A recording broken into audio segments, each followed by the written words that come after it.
Backfire: How Sanctions Reshape the World Against U.S. Interests. You know, one of the things that I've seen here over the recent years is tons of people making articles about the effect or the lack thereof as it relates to sanctions. But now I think the information is clear. I think it's clear to everyone that sanctions have been an abysmal disaster. Look at this article that just came out from WEON. Sanctions against Moscow backfire. U.S. spent $20 million to maintain super yacht seized from Russian oligarch. I think there was just a lot of emotion as it relates to sanctions, a lot of fervor. We've got to do something against Russia. We've got to get Russia. Let's do everything we can. Let's throw everything at the wall and see what sticks. And that's essentially what sanctions became. They sanctioned things across the board. They sanctioned individuals. It just became a situation where at some point, it seems like they were grasping at straws. When they ran out of good sanctions, they started doing bad sanctions. And ultimately, it began to backfire against the very people, the citizens of the countries that needed help, especially during a time of economic crisis. It began to harm their very own interests. Here's what we're going to cover in the monologue today: Russian economic strength in the face of sanctions, global energy crisis that was caused by the sanctions, global inflation crisis, and then the move for de-dollarization that was expanded as a result of sanctions. These sanctions that the world told us would cripple the Russian economy, that the world told us that would just destroy all of Russia's ability to make war. Russia became the most sanctioned nation in the world, the most sanctioned. And we were told that these sanctions would just undermine Russia's ability to engage in war, and that their economy would tank as well as their people would revolt. Even people were talking about how Putin might even be thrown and forced out of office. But none of that happened. None of that happened. And the truth of the matter is, what should have been talked about is people should have been saying, let's take a step back and see how sanctions can undermine U.S. interests, how the things that we do could possibly blow back, not just on us, but blow back on our own populations, the people who we claim to represent, the Davos crowd, as I call them. They make policy and they're in positions of power, but oftentimes they're not concerned as much about the way that their policies and the things that they do affect the common person. It's about their political and geopolitical objectives, not thinking about what's going to happen to people. We were told that these sanctions would stop the Russian war machine, but that never happened.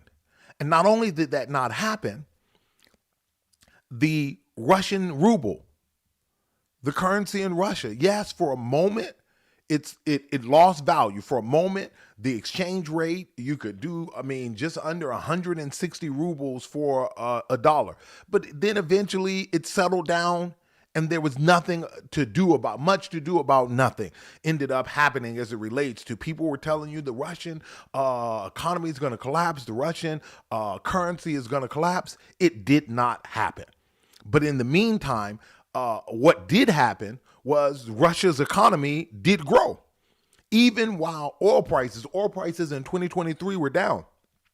Oil prices in 2023 were not soaring, but even though prices were down, Russia was selling oil above this ludicrous oil price cap. The scheme that they came up with, and they told everybody this was going to crush the Russian economy. This was going to crush the Russian oil and energy sector. Yes, oil prices were down, but they were still selling above the cap. A lot of times people say, oh, well, the cap must have worked because in 2023, oil prices oil revenues were down. Yes, oil revenues were down, but it didn't matter. Oil prices were down. It didn't matter because Russian GDP, look at the GDP number for 2023. They had strong GDP growth considering that they are the most sanctioned country in the world.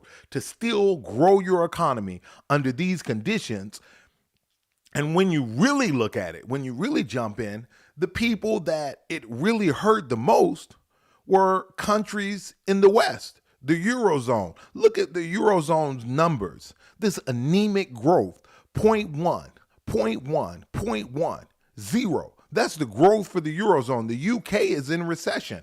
Point 0.2, point 0, negative point 0.1, negative point 0.3. That's recession. 2 consecutive quarters of negative GDP growth. The USA did fairly well, but I'd argue that a large part of the USA's economic strength during this time period had to do with the increased revenues from the sale of LNG, from the sale of resources to Europe. Japan. Look how Japan did a little bit better, but not much. They're in recession. Germany is now in recession, but Germany's growth is anemic. France's growth is anemic. The G7 as a whole. I mean, look at what it did to these economies. While Russia's economy grew by 2%, all of these other economies, except for the USA, were in massive decline. So who did the sanctions hurt? Who did the sanctions help? What about the people? And I want to focus on this particular aspect of it, the global energy crisis portion of it. Because when you talk about the sanctions backfiring, the global energy markets and what people in the EU had to pay as a result of these sanctions were astronomical. It created an energy crisis throughout Europe. Look at this, beating the European energy crisis, a crisis in 2022, a crisis in 2023. Russia was the leading supplier, one of the major suppliers of energy to Germany. It was one of the major suppliers of energy to Italy and Belarus and Turkey and to members of the EU, members of the G7. They were getting enormous amounts of energy, gas exports. And gas is what they use to heat their homes. Gas is what the common people use when winters are hard and times are difficult. Gas was a cheap way to heat your home. The common man needed that cheap energy. And what happens when the sanctions come on is the United States, who was the biggest advocate, but also one of the biggest beneficiaries of this sanction regime, because the total exports of natural gas skyrocketed. LNG went up. Exports even through pipelines went up. The United States turns out to be the biggest profit maker off of this sanctions regime. And the biggest losers were the people. Because look at this. Europe's import of United States gas, LNG, skyrockets. That's that red line. Skyrockets. Every place goes up, but Europe becomes totally dependent upon the United States to help replace some of this supply that has been lost as a result of what's gone on with these sanctions. Look at this. Energy prices keep climbing in the EU. The EU energy prices for gas, liquid fuels, energy of all sorts, electricity, just rose and rose over this same period that the sanctions went in. And the people who are hurt are not the Davos crowd. The people who are hurt are not the people who have big mansions and who are in positions. It's not the Macrons of the world. It's not the Schultz of the world. The people who are hurt are the common folks who they don't have any interest in this fight. This is not their fight. This is not their cause. They're trying to work. They're trying to feed their families. They're trying to stay afloat. They're trying to take care of their children's education costs. They're trying to heat their homes. And look at this. Energy poverty in Europe. These are the places where poverty is extreme in Europe. These are the places where people, and this was before they track energy poverty, because it's such a big issue with heating and cooling of your home that there's statistics that are tracked every year to see, are we doing better in our capacity for everyone to live in a warm space? Can you imagine all the children in Europe who went to bed freezing cold, woke up freezing cold, could not keep warm? The sickness, the hardship that it put on families. to go from this situation to an even worse situation because energy prices were skyrocketing. So these sanctions really backfired. And where was the concern? And yes, they put in subsidies. Yes, they put in emergency measures. But the economies, by and large, could not support those subsidies, and those subsidies cannot run on forever. And while we are in a period of lower energy prices won't last, and they've been benefited because the winters were not as bad as they could have been. But how long will that last? How long is this sanction regime going to be in place, and how much more pain can you ask the European and ask the American consumers to bear in order that we could try to undermine the Russian economy? And when all of the data is showing that all Russia did was begin to sell their resources to other nations. The proposed extending energy crisis measures. EU poised to propose extending the energy crisis measures. This is a self-made crisis, a self-inflicted wound against not just the economies, but it's against the corporations in Germany and in Europe, and most importantly, it's against the people. It's made their lives more difficult. This energy problem that was self-made. It's all self-made. And one of the things we have to look at is one of the big downsides of LNG export, price swings for U.S. gas consumers. So while we talk about eliminating the difficulty in Europe, very few people talk about what it has done to the gas prices in places in America that are heavily dependent upon gas. It's made gas more volatile. So while there's a European energy crisis, there's a crisis also going on in the United States. And if you don't believe me, just look at what the administration is doing. U.S. LNG export pause leaves EU industry at odds over energy security. The United States is one of the biggest countries to push this scheme of banning Russian natural gas, banning Russian energy. And as a result, the United States became, and their corporations became, some of the biggest beneficiaries of the increased prices. Increased prices in Europe as their demand had to be filled, but also the volatility in the United States created a benefit for those companies that were providing energy and LNG. But the people who were hurt were the citizens in Europe and the citizens in the United States who found themselves constantly not knowing what the prices of their energy would be, what their gas bill would be. So much so that the United States had to impose a pause on the exports. Too many exports going on was driving up prices here at home. So now we're competing with the European countries that we have corralled into this cockamamie scheme, and the consumers are the ones who are bearing the brunt of all of this hardship. Let's look at the inflation crisis that was caused by this. When energy prices go up, we know that inflation is soon to follow. And that's essentially what happened. The ECB, when you look at what they've shown as far as what happened with inflation, this Eurozone inflation is this red kind of orange line, and inflation just went through the roof.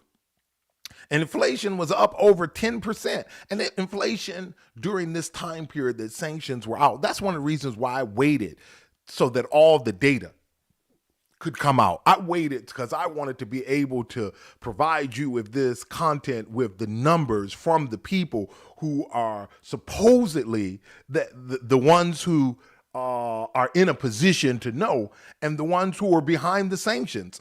They themselves are reporting how bad things got during the heat of inflation in 2021, 2022, going into 2023. Inflation is still high. And I would argue that inflation is very high across the world. We are not at the Federal Reserve's 2% target rate.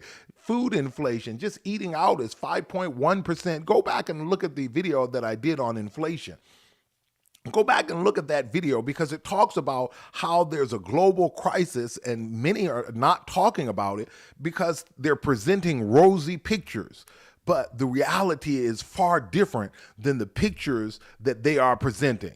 Inflation is up, and when inflation goes up, then the central bank, this black line that you see, is the rise in interest rates. And with that rise in interest rates comes a decrease in economic activity. Europe's economy has stalled, but an interest rate cut will likely have to wait for summer. So the economy stalled. Many of the countries are in recession.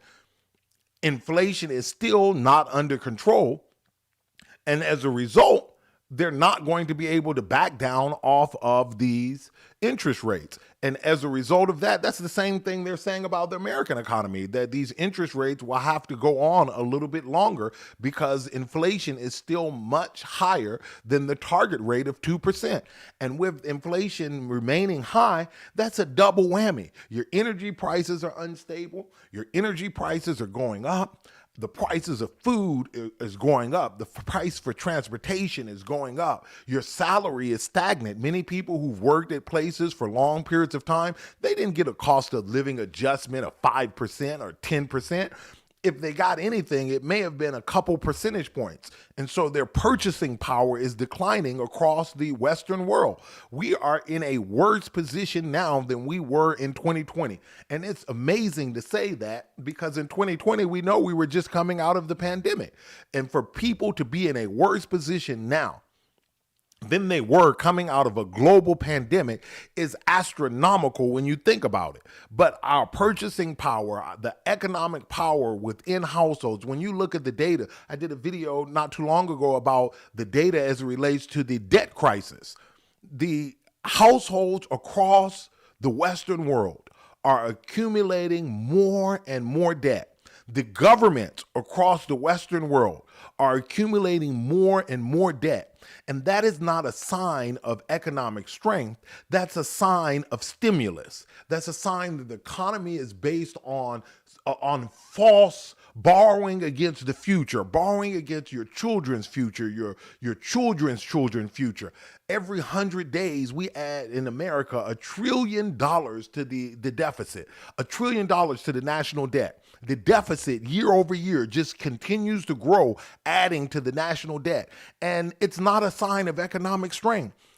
Interest rates going up are going to hurt businesses. Businesses who took these 5-year and 10-year balloon payment loans, when those loans come up in this quarter and next quarter, before we get to the summer, even when we get to the summer, it's not like interest rates are going to go back to easy money policy of the pandemic. They're going to still be quite elevated. And those businesses that were just on the edge of being able to survive, they're going to have difficult times, very difficult times.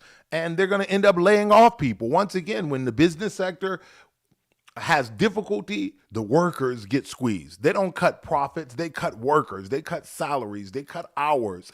And once again, with the inflation going up, with energy prices being unstable, it's the average person in the West that is bearing the brunt of the cost of these sanctions. Not only that, one of the things we have to be careful about in the United States is the fact that there is uncertainty about the stability of the U.S. economic system and uncertainty about the stability of the political and geopolitical approaches that the United States is taking. And what I mean by that is Janet Yellen warned the administration. The Obama administration was clear that they would not use SWIFT, the economic system, as a part of a sanctions regime for the fear that it would lose trust. You know, the United States dollar, the global reserve currency, is not backed by gold. It's backed by trust. And when the trust is gone, then you get into a situation where countries begin to look for alternative means of exchange, so that they are not subjected to the whims of the politics of one particular country. BRICS nations say new currency may offer shield from sanctions. They're looking for a way to protect themselves from just policies that, you know, I was watching some of the news that came out and how the United States had placed sanctions on African nations because they had religious beliefs. I thought that was egregious to sanction a nation because they don't share your values, your religion, because they worship God in a different way than you. And the U.S. is supposed to be a Christian nation. And to sanction a nation because they're trying to adhere to the tenets of their faith as they see them, not as we see them, but as they see them, I thought that was egregious to use the economic system to try to make people's lives harder just because they believe in God in their own way. Who wants to be subject to that?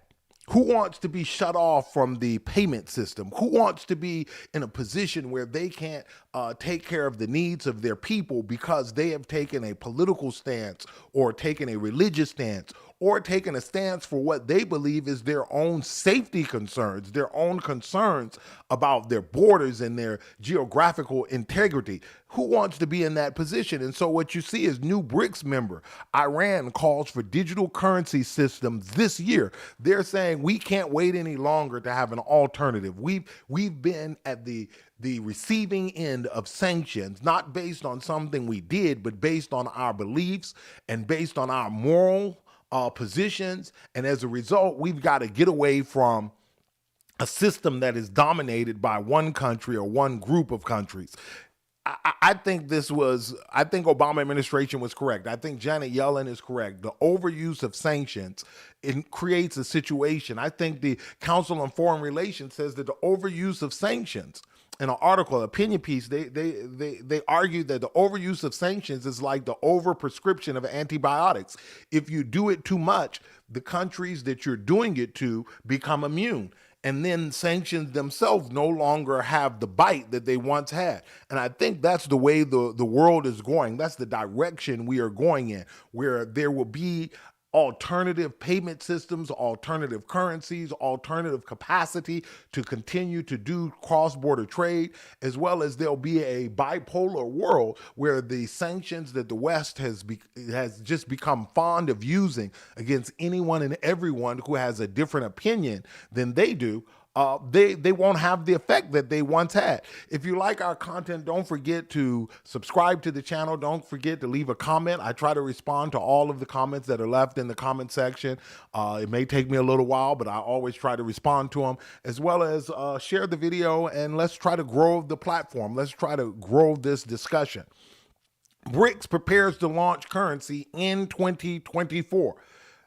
They started this currency thing in 2018. That's when BRICS Pay came online. That's when the electronic payment systems and all of the information about that began. They started this move then, but now it's an acceleration. The sanctions against Russia, the increased pullout of the Iran nuclear deal, all of these types of things have caused the world, the global South, and I call it the global South, but it includes countries that you really shouldn't include, but that's the nomenclature we use, the global South. It's caused them to take a pause. Even China. And I'm going to do a video, probably my next video will be on China, the sanctions and the restrictions and the technology restrictions, the things that the West is doing to try to contain China's economy and to stifle their ability to provide for their people a higher quality of life, a better quality of life. All of those things have led to countries around the world saying, hey, it's a loss of trust. The exorbitant privilege of being the reserve currency, the exorbitant privilege of being the leader of the global economy. When you break that trust, then countries begin to look elsewhere to place their funds, elsewhere to invest, elsewhere for partnerships. Even countries like India, which is a partner of the United States, is looking to make partnerships in other places so that they can benefit and grow and have the type of lives for their citizens that they hope and dream. BRICS has a better way to de-dollarize than creating a single currency. I think oftentimes when we talk about BRICS currency, we use the title or the name BRICS currency, but that's not exactly what BRICS is doing. BRICS has a much more sophisticated way to de-dollarize. Their way of de-dollarizing is creating a cross-border payment system that utilizes local currencies. It's not utilizing a single currency, but it's enabling countries to utilize their currency, a digital currency, not their paper currency, but a digital currency, and to exchange on BRICS Pay, a digital platform that facilitates the transfer of these payments. And we've seen the sale of oil in local currencies. We've seen trade between Russia and China and India. And when this expands, this ability to receive and to pay for goods and services electronically across borders, you're going to see these countries in the global south begin to grow their economies in ways they could not because of their demand for dollars. You know, one of the things that we see in West Africa is the terrible conditions that persist as a result of using currency provided by the West, in particular France. It stifles their economies. It stifles their ability to borrow, to spend, to develop their economies. They're always under pressure trying to get currency so that they can do trade. Well, when they're able to use their own local currencies, and many of the countries in Africa are resource rich, and when they're able to back those digital currencies with gold or with precious minerals, they will have a powerful tool in order to do trade and in order to grow their economies. The biggest ever sanctions have failed to halt Russia's war machine. And at the end of the day, when we really think about it, this all was about halting the war machine. It was all about stopping Russia from doing what it was doing as